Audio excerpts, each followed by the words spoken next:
What's up, everybody? Welcome to another episode of the AfterBuzz. Brandon Coates, your host here. Producer Dave back in the seat, ladies and gentlemen.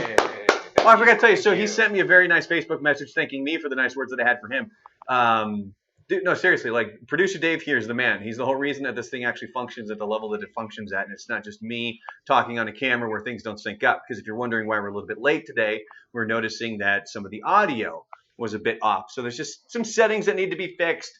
And of course, producer Dave is here to solve all of our problems. So everybody in the YouTube chat, make sure you give him a big round of applause and big thank yous right now, because if it weren't for him, this show would suck. Because I ain't gonna do it. But anyway, so make sure while you're here, make sure that you guys are down there. You clicking the like button, a little thumbs up. Make sure that you guys are hitting subscribe, hit the bell so that you know when we go live. And then also, if you want to, share this video, put it on Twitter, put it out on Facebook. Blast it out there to your friends and let them know, hey, this guy just talks for 30 to 40 minutes. And we find it relatively entertaining, at least entertaining enough to tune in every Wednesday. But anyway, welcome to another episode of the AfterBuzz. We've got a few different topics we're going to be talking about today. We have Galaxy's Edge, which is now open over in Disneyland in California. We also are going to cover a little bit of NHL, a little bit of NBA, and also something that kind of came up on the show today is being offended and poking fun at people. And I have my own view on that tends to be a little bit different than most. But anyway, let's start right off with Galaxy's Edge. I've fallen down many rabbit holes here over the past week or so since it's been open, watching different videos, kind of seeing all the different things that you can do where you have your lightsaber created, which is super flippin' cool. If you clicked on this video because you saw the title Galaxy's Edge and you think I'm going to actually show you anything, you can go away now. I'm not going to waste your time. I'm not here for clickbait. I'm not here to bullshit you. I'm just going to talk about the things that I've seen. I'm going to talk about the things that I'm looking forward to, or the things that I kind of am battling with in regards to Galaxy's Edge. One of the things that I definitely watched, it was the making your own lightsaber, and they bring all the parts out and you kind of build your own lightsaber, and it's super cool. So you basically have a hilt at one point. And then what you do is you get up and then a person will walk around and they put the hilt in this part of the table where it's covered. So you have this little area, and I don't know if you can see it, it'd be like this. So it's like covered here. And then like Yoda starts talking, and I can't remember exactly what happens, but at one moment, like all of a sudden, something takes over and they all light up. And it's super, like you walk over, everybody walks to them, and then the guy says, turn them on. So everybody's got their lightsabers there, and it's glass that's now covering it. And then you hit the button, and boom, every single lightsaber turns on, and it's super flipping cool looking. But I heard the wait for that is more lengthy than most. But something I might still check out. And another video that I was watching, it was this couple who had found a black kyber crystal. Now, if you're not familiar with what a kyber crystal is, that's what makes a lightsaber basically a lightsaber. It's these crystals in the universe of Star Wars that kind of have force energy to them. And they're all different colors, and the different colors is what gives the lightsabers its specific color: blue, green, yellow, orange, red, so on and so forth. But what they had found was a black kyber crystal, and they're in little containers. They're about this big, and it's just you open them up and the kyber crystal is sitting in there, and you actually put the kyber crystal in your lightsaber, and that determines what color your blade is going to be. So you could actually swap them out and change the color of the blade. And so what they did is the one guy had gone up and he wanted a red one, so he picks out a red kyber crystal. But when they open it up, they realize, this one's black. And there's a little note in there saying that this one is actually very rare. And they have this kind of area where they sell the kyber crystals, and you can go pick which one that you want. And they put a handful of black ones, I guess, every day. So the odds are low that you'll get one. They did show a trick in regards to how you can find them. If you don't want to know, just mute this for the next 60 seconds or so. But basically what you do is you take a flashlight. You can do it from your phone. And if you hold it up to the container, if it doesn't really shine straight through, that's a black kyber crystal sitting in there. If it like lights up red on the inside, it's red. If it, so on and so forth. So, but if it's like it's going through something that's more solid, then you know that that is a black kyber crystal sitting in there. It still turns the hill, or not the hill. It still turns the blade red, but it comes with a little note saying like, "Hey, congratulations! This crystal is just running rampant with the dark side of the Force," which I thought was pretty badass. So every review that I've seen of Galaxy's Edge has been amazing. It's to the point where people are it's grown men in tears. And it reminds me of when we went, not this last time. The most recent time we went to Disneyland was in November over Thanksgiving. But the previous time was over the summer when my wife and daughter and I went. And that was the first time I had been since they really kind of brought back the Star Wars stuff and you could meet the characters. You could meet Darth Vader, which the kid lost her mind. She was not going to be around that thing, man. The second she started hearing the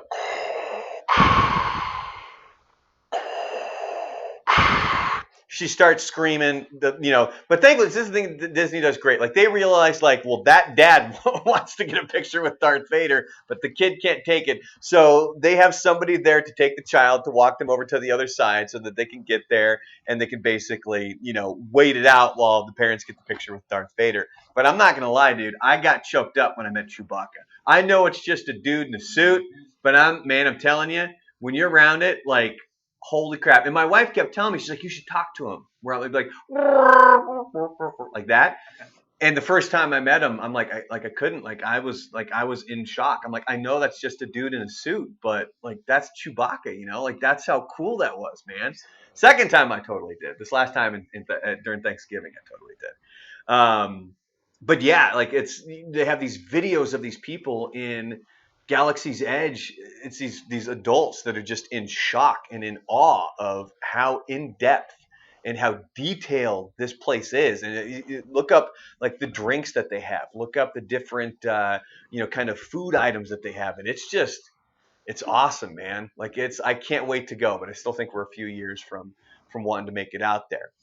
And that's what brings me to my final point here for Galaxy's Edge is they have the Millennium Falcon ride where you're in the cockpit of the Millennium Falcon. And I mean, you are legitly in the cockpit for the Millennium Falcon. I mean, it looks just like it. So that's one of those things I'll probably get a little misty-eyed. Like I'll get choked up because that's something I always thought would be so flippin' cool is to be in the cockpit. Now, this is where I'm torn because people are going to film this. People are going to put it up on YouTube. That's one thing that we do when we're getting ready for a Disneyland trip is we go and we watch people who have filmed the ride, whether it's the Haunted Mansion, Pirates of the Caribbean.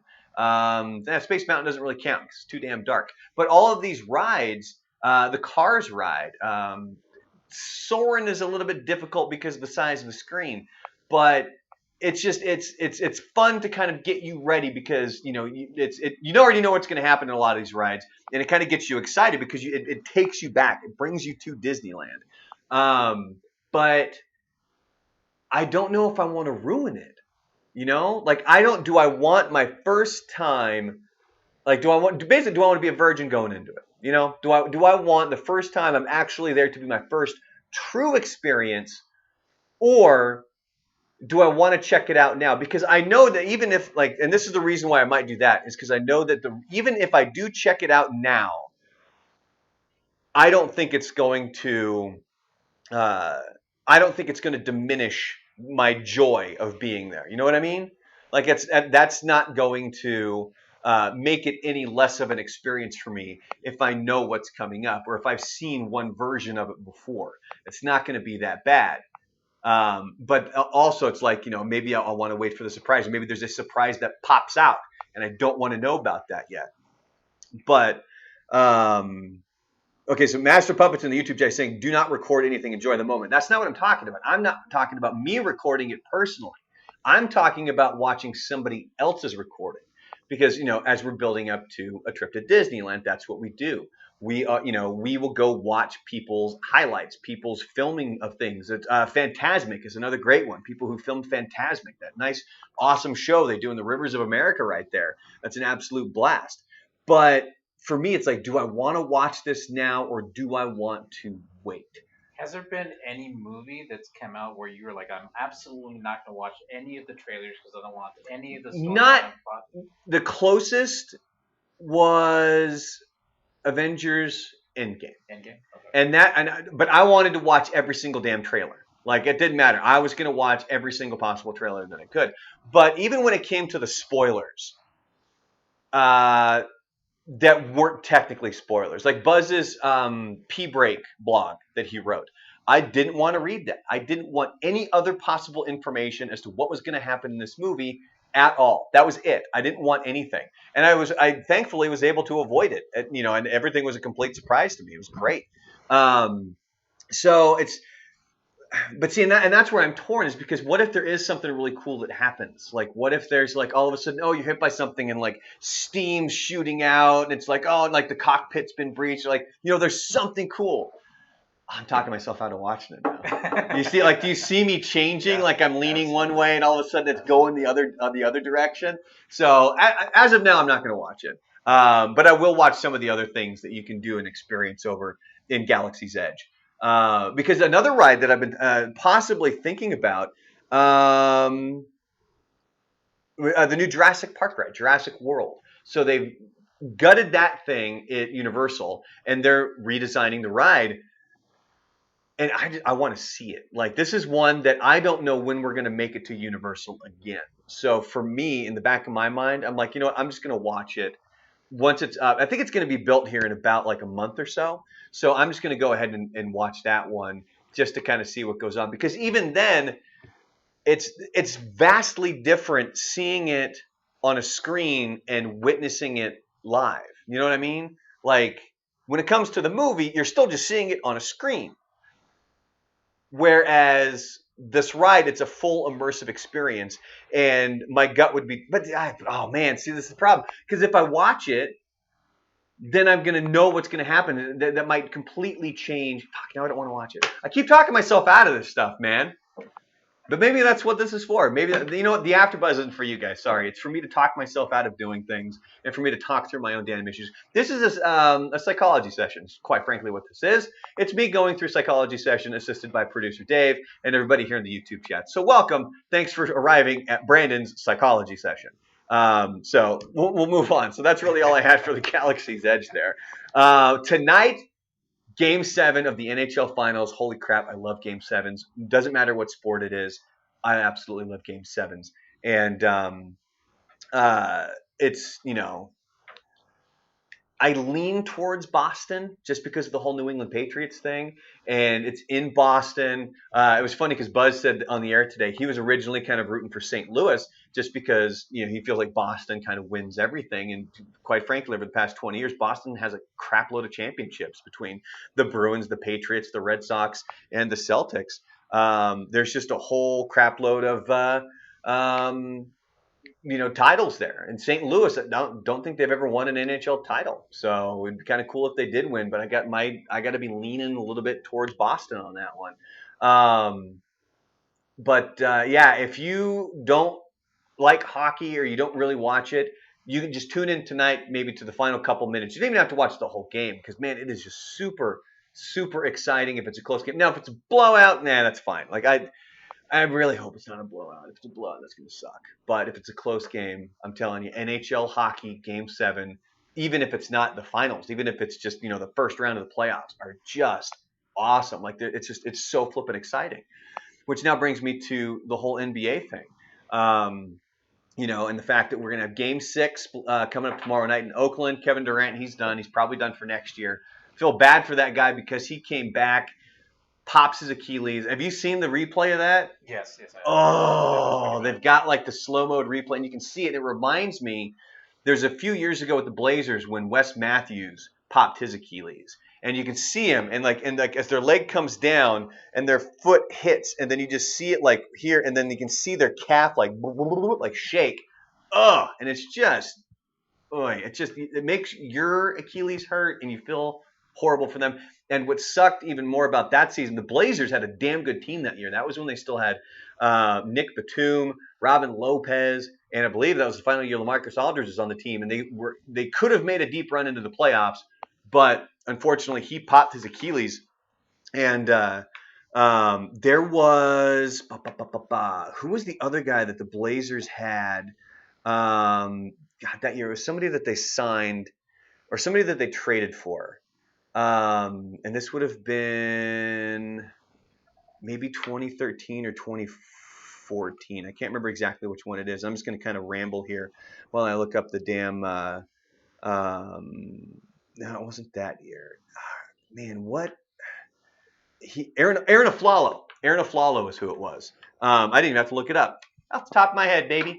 So it was Aaron Aflalo. So the whole thing when they got him was their starting five was great. Their bench sucked, and he was brought in to kind of shore up that bench, and they did really amazing when he was on the court with that second unit. But then what happened was Wesley Matthews blows his ACL, blows his Achilles. They end up having to go with Aaron Aflalo in the starting lineup, and then that means the bench sucks. And that was kind of all she wrote on that one, unfortunately. But yeah, so game 6 coming up tomorrow.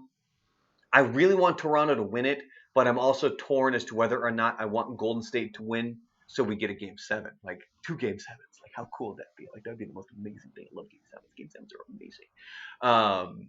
But you could tell, I had the game on with Toronto down pretty much most of that game. All of a sudden, I flipped the game on. Toronto's up by 6 with like 3 minutes to go. And I was like, oh shit, I'm getting ready for bed. Like, I'm brushing my teeth. And then all of a sudden, I come out of the bathroom and then all of a sudden, like, Golden State's back up. They're like 1-0, like, they're up by 2. And I'm like, what the hell happened? Like, that was just like, man. And then when you go watch the highlights, like, that was an amazing game to watch on that one, man. Like, it was an absolutely amazing game. So yeah, so that's pretty much all really the sportsy stuff that we'll go into. And the final thing is going to be this whole being offended topic that I was going to bring up. If you do have any questions, comments, you guys are nice and active in the YouTube chat today. Frank Sharples wants to know, when does the Alf Returns Home ride open? We need it like a final episode to Alf in general, because remember that series ended with the ship coming down and that's it. We never found out what happened. Did he make it on the ship? Did he stay on Earth? Like, we don't know. They screwed us on Alf. But yeah, so if you guys have anything that you guys want, Eli just jumped in. He says that he's planning on going in October. Our next trip, we've been to Disneyland twice since I've been with my wife. We've gone to Disneyland twice. Our next one is we're making it a goal to make it to Disney World. So it's something different. You got the 4 lands over there. You can go to Universal and Islands of Adventure and just head on over there to the old Floridida, if you will. But again, if there's anything that you guys want me to bring up, if there's anything you guys want to comment on, you are more than welcome to here in the YouTube chat. But the reason I want to bring this topic up, and it's something I've covered before on the AfterBuzz, we've covered this on the air before, is being offended and being able to poke fun at other people. And something that I find really interesting about it, and the quote that I thoroughly enjoy, and I can't remember exactly who said it. I think it was Stephen Fry, who, let me double check, make sure I've got the name right on that. I believe it was Stephen Fry. He was in V for Vendetta. Yeah, Stephen Fry is the one. So he's an English actor, he's a comedian. And I believe he's the one that he's attributed with the quote of, being offended is just a whine. And being offended doesn't mean you're right. And that's something that's always stuck with me, is because we've apparently become, as a society to this point, that if you're offended, that immediately means that you're right, and whoever offended you is wrong, which means they need to fix something, which is bullshit. There's no possible way that that's the case. You can't live your life like that. And especially if you are constantly living your life being offended, that's a miserable existence, dude. You've got to realize that, yes, there's a line. There are certain things that you don't make fun of, and there's certain things that you can make fun of. But it also kind of depends on how you're looking at it. I remember there was a while ago, I cracked an Alzheimer's joke on the air because whatever we were talking about, it reminded me of Lewis Black cracked a joke about Starbucks and Alzheimer's. And the joke basically went, Starbucks are on every corner. Who could they possibly be patterning this after? And he goes, it's got to be Alzheimer's patients, because who is going to leave a Starbucks, make it out to the sidewalk, look across the street, see a Starbucks and go, I could go for a cup of Joe. Just somebody who forgot where they were.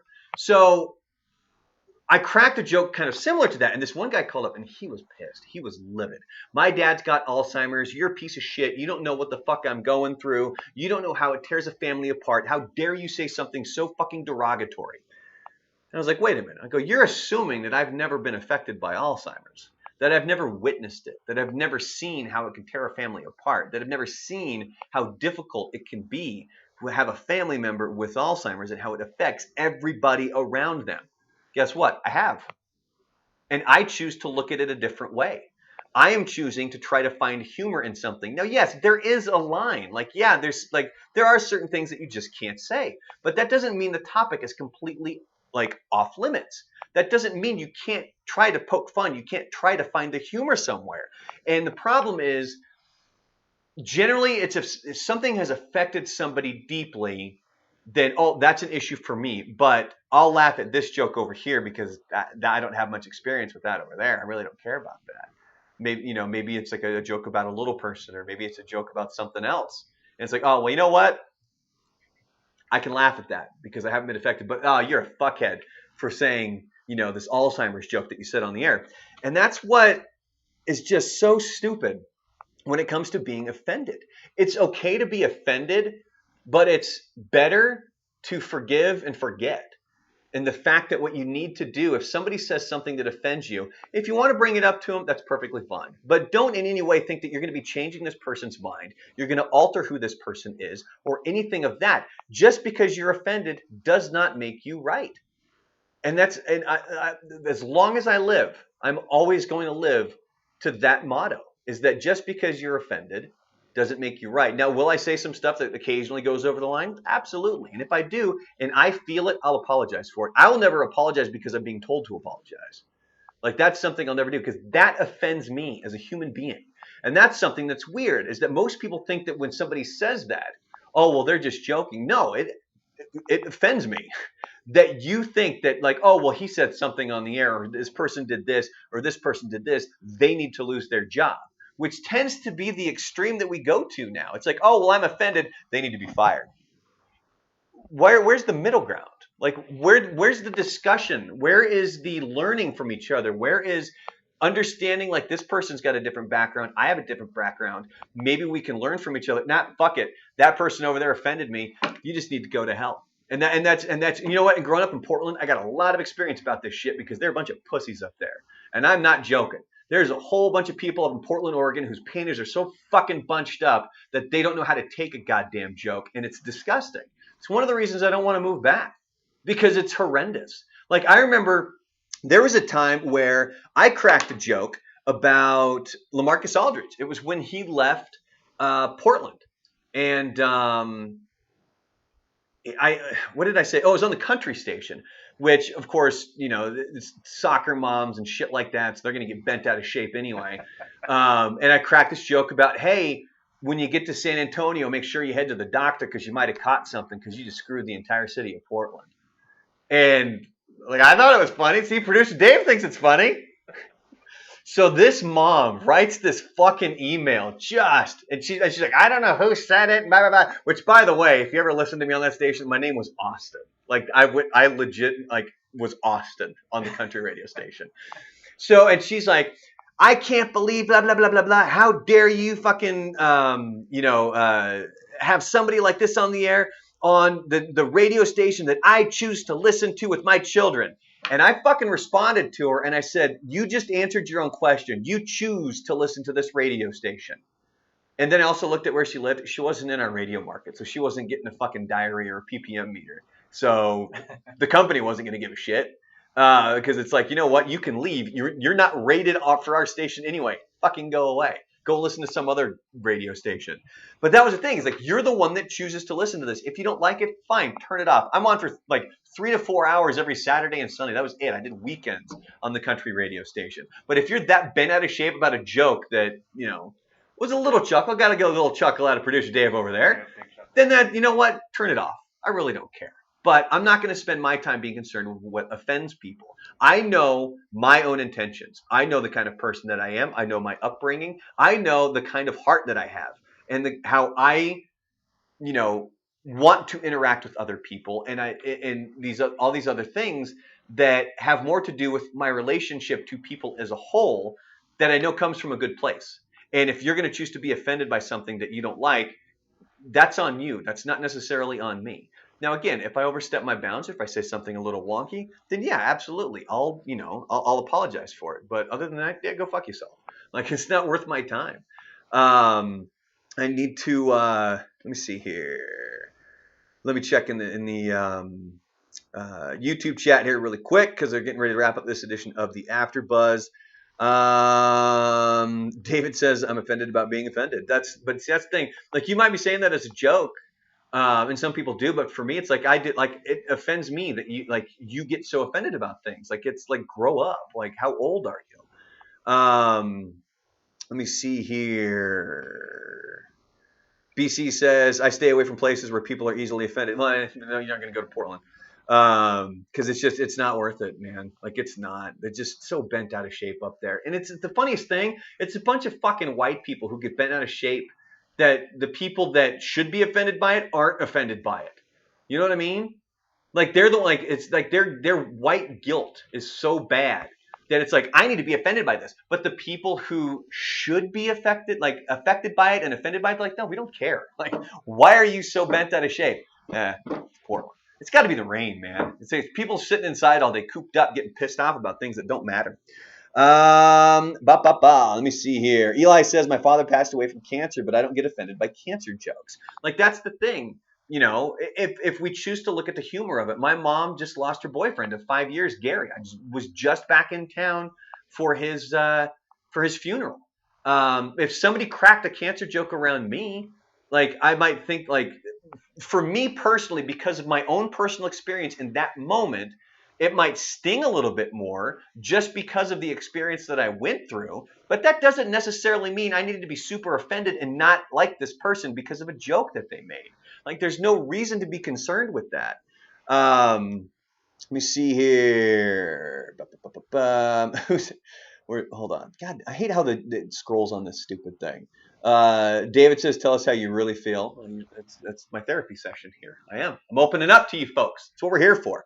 Andre says, "You tell him, Brandon. Just because I'm drunk doesn't mean you're right." Frank Sharple says the coat hanger joke still makes me laugh. Oh shit, Frank, are you talking about the one that I would say to kids online when like they would piss me off or whatever, and I would send them a private message? Let me know if that's the one you're talking about, because maybe I'll say it on here because it's a pretty ruthless joke. Like it's really fucking mean. Um, Let me see here. Master Puppet says the age of entitlement. Frank says, does white guilt outweigh white privilege? Oh, and Frank says, yes, that is it. So anyway, so we'll wrap on this. And this is something like, we used to play video games online constantly. Apparently my boss doesn't realize that my life has drastically changed over the past 10 to 15 years because we'll get like news updates or blog updates or things that we can write a blog about, because the whole point is you need to get your views up and you need to, get people to click on these blogs and fucking blah, blah, blah, blah, blah, which unfortunately for pretty much most people in this building, they forget, we're actually a radio station. We should focus on the fucking on-air content, but God forbid we do that. Which is why I'm here doing a YouTube show, by the way. So, because there was a blog about some sort of like esports something, and Texas had like a couple of cities in it, and so my boss forwarded me the emails like, hey, this would be a great blog, it would get a lot of clicks and blah blah blah blah blah blah blah. And I responded with like, because he's like, because you could give your own personal touch, and I'm like, I can't, like, I don't play video games anymore. I don't have the time. Like, yeah, I was able to play Red Dead Redemption 2 for a while, but that's because the schedule allowed it. At this point, my schedule's wrapped around work and carting my kid around and trying to spend time with my wife. Like, that's it. Like, I don't have the time to play video games. But anyway, so I'm probably going to butcher this thing now that we're doing this live. But what would happen is you could send somebody a personal message, And like if they were pissing you off in a game, or if they were doing something stupid, you could send them a direct message, and you could either type something or you could say it, and it was just always easier. Press record, and you could send it. And God, how did it always build up? It was something to the effect of you would start trash talking about whatever was happening or whatever that person did to piss you off, and then you would say something to the effect of, "Oh, by the way, you know that birthmark on your back your parents told you about? It's not actually a birthmark; it's a scar from the hanger of the failed abortion that your parents tried to have." We just lost producer Dave. I told you it was bad, dude. Like I told you, like that, like you know. I told you it wasn't the cleanest of jokes. But yeah, so there you go. So all right, so I think we lost producer Dave. His ears are turning red. He's trying to hold the laughter, and his ears are turning red. But anyway, so that will wrap up this edition of the AfterBuzz. We did go check out Real Axe here in El Paso. It's over on Montana, dude. If you guys get a chance to go out there, do it. It is a ton of fun. They got it set up kind of like bowling lanes, and so they're paired up, and so you got kind of like almost like if you go to a shooting range, kind of like that as well. And so you've got wooden boards on the back wall with the target, and then you give the axe the old heave ho, and Javi says, "I'm offended that I don't know this joke." You want to know why you don't know that joke? I made that shit up. Like I made that up on the fly, like really randomly. Like I don't even remember how the hell it happened, and I don't remember which game, but it just randomly popped into my head, and then it kind of became my go-to whenever somebody would piss me off online, as I would crack that abortion joke on them. But yeah, so but yeah, so anyway, um, we went to the thing. Buzz technically did win the competition, but there's a caveat to it. Now, bringing this up really actually doesn't mean a whole lot because it's not going to change the score. But I noticed something happened as we had the competition. So if you followed Facebook Live or anything before, um, oh, Frank says it must have been Halo or Call of Duty because he's pretty sure the kid teabagged me. That probably was my response to it being teabagged in the game, is to tell him that his parents failed an abortion. Um, but something about liquor and axes worries me. Am I the only person who thinks that's worrisome? Says Sergio. Well, it's okay. So there's no liquor. I mean, it's BYOB. You can take beer and stuff. But we were talking to the owner there, and this is not the first place that's done it. And quite frankly, these places are popping up all over the country, and it's a ton of fun. Just if you want to go get drunk somewhere else. Like don't do it where you're gonna be tossing an axe around. But so what we were getting at here was earlier, as we're practicing, I'm hitting like every single one. Like I hit like 5 in a row. And the interesting thing is, you see people do it, and it looks easy. Like, oh, I can just fling my wrist, and this axe will go stick in there. It's not as easy as you think. So I'm like, boom, boom, boom, boom, boom. All of a sudden, the competition starts, and I'm flinging the axe, and they're hitting with the blade right on the bullseye, on the red dot, and they keep bouncing off. And I'm like, what the hell? So I'm thinking, like, I got to be throwing it wrong. Something's off here. And Buzz is sticking every single one. And what was the red flag to me was that if you have the axe like this is the top of it, he threw it. And if this is the wall, it's stuck like this. Like it didn't stick with the blade. It's stuck on the top. And I'm like, wait a minute, like something weird's going on here. So he finished, he ends up winning. So I start looking at the two blades. His is crazy sharp right here. And so I grab his axe, I throw it 5 times. I stick all 5. And I'm like, okay, let me go look at mine. So I go look at the axe that I was using. Top edge was completely worn off. So when it's hitting like that, and it's bouncing off. And I was like, motherfucker. And so, of course, I asked him again. I told him, I said, dude, I was like, because I brought that up like in that moment. I was like, dude, like your blade was better. Like what? Like that sucks. And he's like, oh, and he's like, well, maybe it was just the heat of the competition, and he's being buzzed. He's being boisterous. It was funny. And so I told him, I go, so let's go ahead and let's go throw again. I go, except this time we'll switch axes. Well, I don't think I need to do that. I don't really like. I rise to the occasion when it's needed. And I'm like, well, if you're gonna do it, rise now. And he's like, I don't think we need to do that. Blah blah blah. But all in all, it was an absolute blast. It was a hell of fun. It was a hell of a good time, and it was really funny that Buzz kept getting bent out of shape about all of the puns that he was coming up with that nobody understood. So the guy tells you, Julian is the owner's name. He's a super cool dude, man. And he's like, you guys can put a pun about axe or something like that. And so you wear your name tag, and then you slap your name tag on the back wall when you're done. Of course, I filled out my name tag before I put a pun on it, so mine just said Brandon. But the first one he came up with was axe headroom. Nobody understood it. I mean, I got it because I'm old enough, but Joanna, she's like, yeah, I don't get it. What is it? Emily, same reaction. Michelle, same reaction. Like nobody understood it, so he was really bent out of shape that nobody was understanding his puns. But it's a ton of fun, man. I couldn't recommend it enough. And then what was super cool, since we were there and there's nobody else there, Julian brings out like the axe. So for the most part, you're throwing just kind of hatchets, like about this big.